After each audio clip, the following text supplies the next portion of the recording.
Nepal, the birthplace of Buddha, the only country in the world that does not have a rectangular flag, and home to the tallest mountain in the world, Mount Everest. I created a vlog detailing my trip to base camp, but first, me and my friend Joyner spent a couple days exploring the capital of Kathmandu. We stayed at the Arushi Boutique Hotel for $60 a night. The location was perfect because it was walking distance to restaurants, bars, and clubs.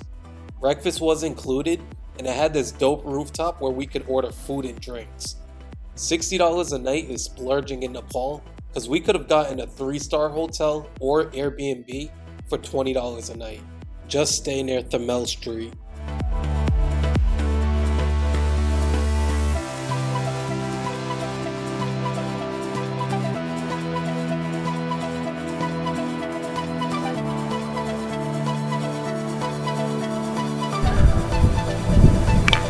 This for you.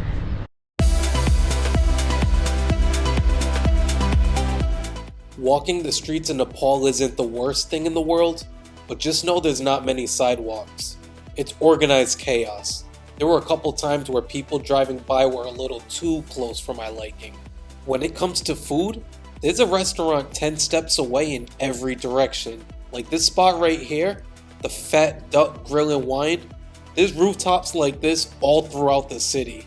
This might be the unofficial rooftop city of the world. Stupas are everywhere across the city, and you ring the bell for like good luck and good vibes.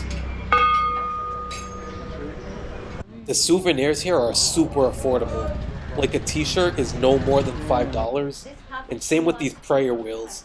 They'll charge you like $15, but with a little negotiation, they'll drop the price.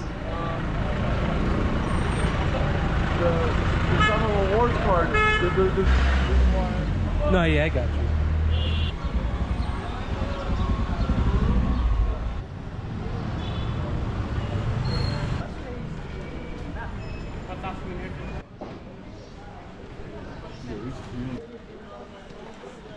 Hey. They gotta do something about these wires, man. I feel like it's a fire waiting to happen. Kathmandu has a very distinct smell. People light candles and incense at these stupas, so the entire city smells like sage. It doesn't smell bad, but the air doesn't smell fresh at all. Yeah, this guy almost hit me. This was our go-to spot. Mito was right around the corner from our hotel, and you really can't miss. I got this chicken tikka wrap. It actually came with 2 wraps, and it only cost $4. The chicken had a good kick to it, and the sauces were fire. We went there like 3 times, got smoothies and dessert for under $10. After Mito, we started walking to Durbar Square, which is a UNESCO World Heritage Site, and we stumbled on this spot. The video does it no justice, this place was beautiful.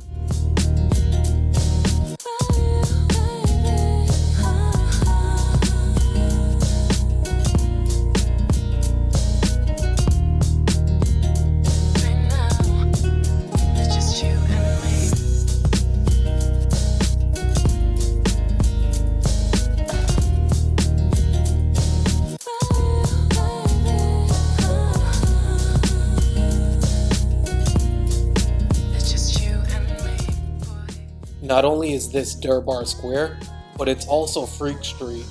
Kathmandu was part of the hippie trail in the 60s and 70s, and hippies from around the world would travel to Freak Street for legal hash and weed. It's well known that famous people like the Beatles and Bob Marley came here. Durbar Square is the heart of the city. It's where kings were crowned and where their royal palace was located. I don't know how to pronounce his name. I think it's called Kal Barav, but he's basically the protector and guardian of time and justice.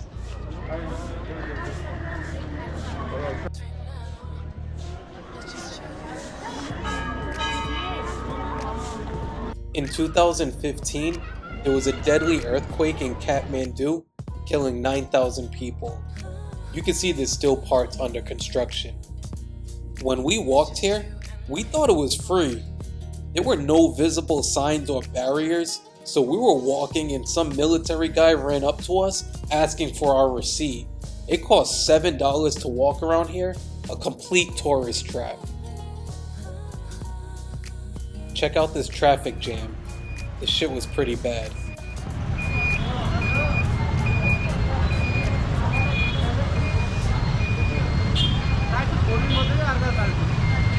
This all makes sense, bro.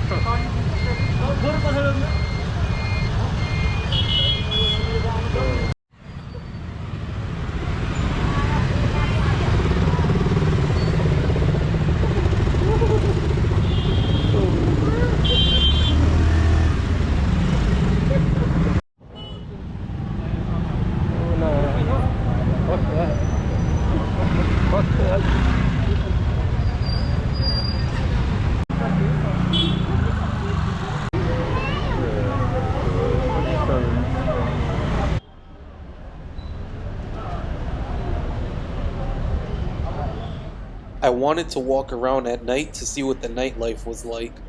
The bars and clubs are straight over from Thamel Street. Because we were hiking to Mount Everest base camp in 2 days, we were advised not to drink due to an increased risk of altitude sickness. The nightlife looks solid though, especially since you can get wasted for less than $10. There was an African prostitute up ahead. I was mad confused and disgusted at the same time. I don't even want to know how she made it to Nepal.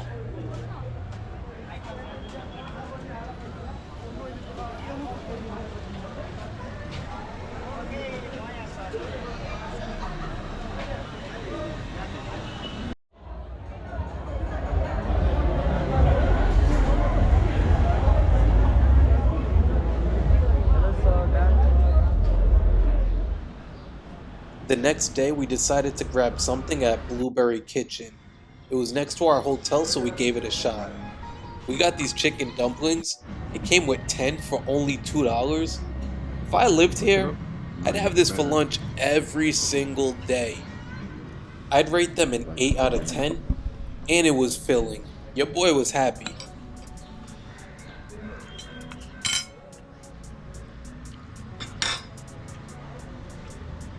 After those dumplings, we took an Uber over to Monkey Temple. Them little shits is everywhere, and they're aggressive. Don't try to pet them cause they'll attack you. Just keep your distance and you'll be straight.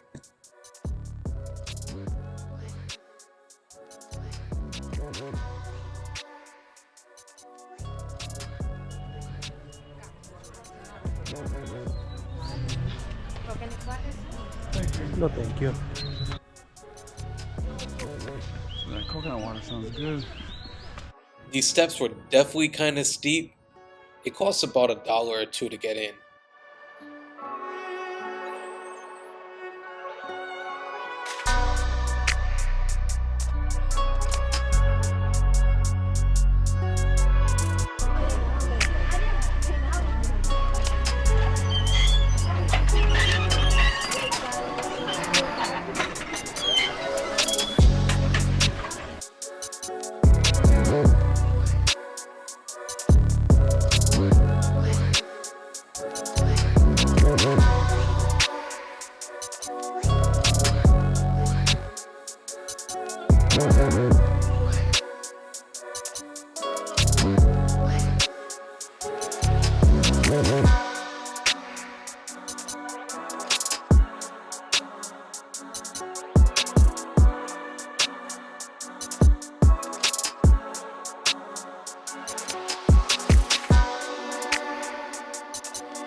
After Monkey Temple, we hopped in the most unsafe taxi.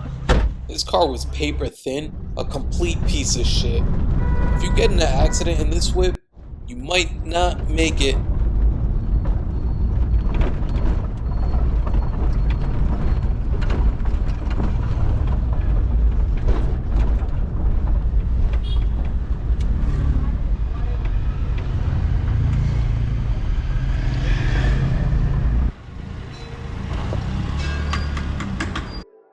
We went back to Durbar Square the next day because I wanted to get a little more footage. The $7 we paid the day before was valid the next day too, so that was good.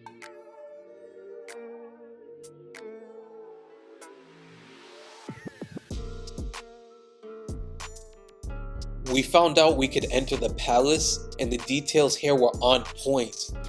I don't know if they did any remodeling over the years, because this place looked like it was well preserved.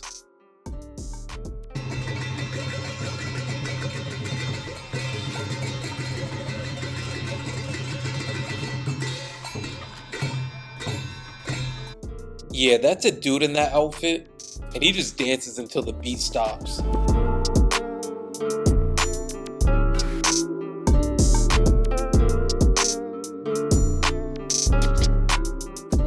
Sundown's a good spot. It definitely looked like it got its inspiration from Greece.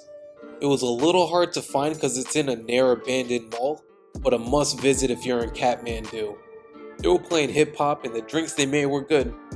I fuck with it.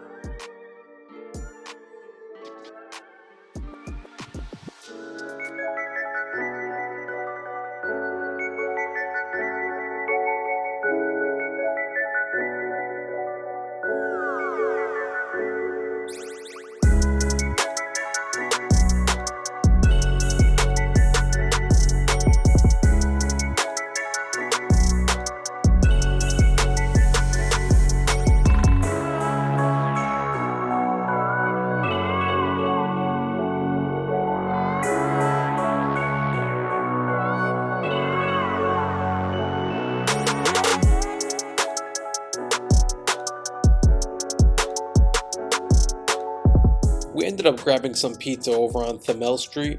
It was about $5 for a large. It was solid.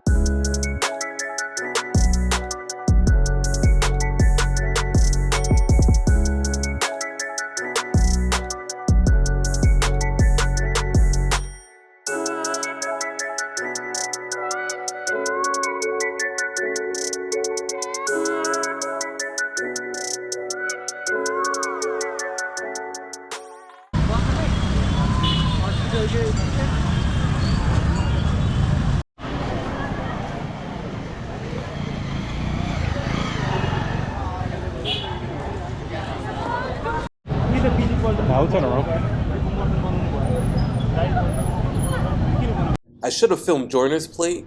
He got dal bhat, which is Nepal's national dish. It's rice and lentils, and he got it with chicken. If you get dal bhat at restaurants, they'll refill your rice and lentils for free. This restaurant is nice. It's called Carpe Diem by Nectar. We came here by accident because there's actually two restaurants with this name side by side. This one looks like a treehouse, and the one we wanted to go to is a rooftop. The chicken tikka masala was on point though, so I wasn't mad at all.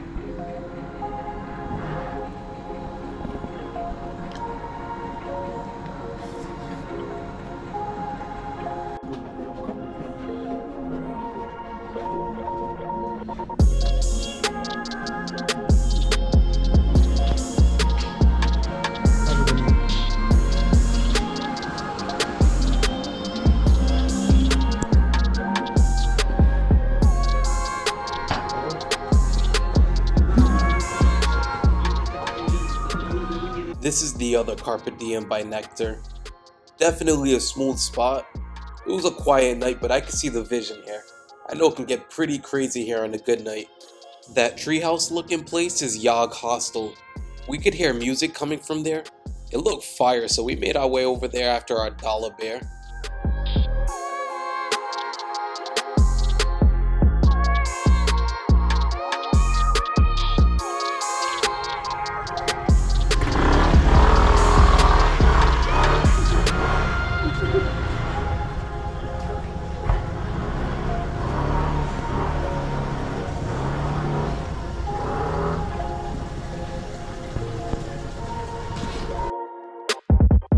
Yeah, this spot was smooth. They were playing Kendrick, everybody was happy. Some people were putting weed in their hookah. Vibes were high, prices were low. Definitely fuck with this spot.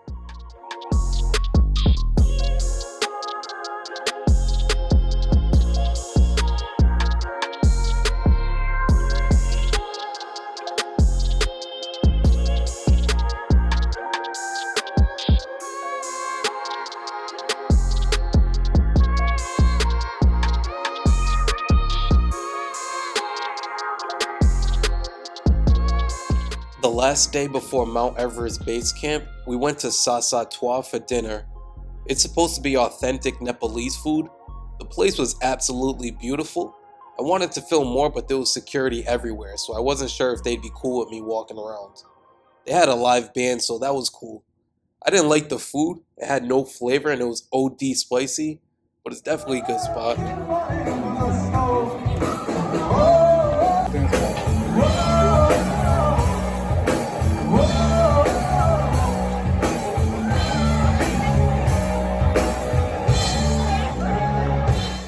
Make sure y'all check out my vlogs at Mount Everest Base Camp and subscribe to the channel.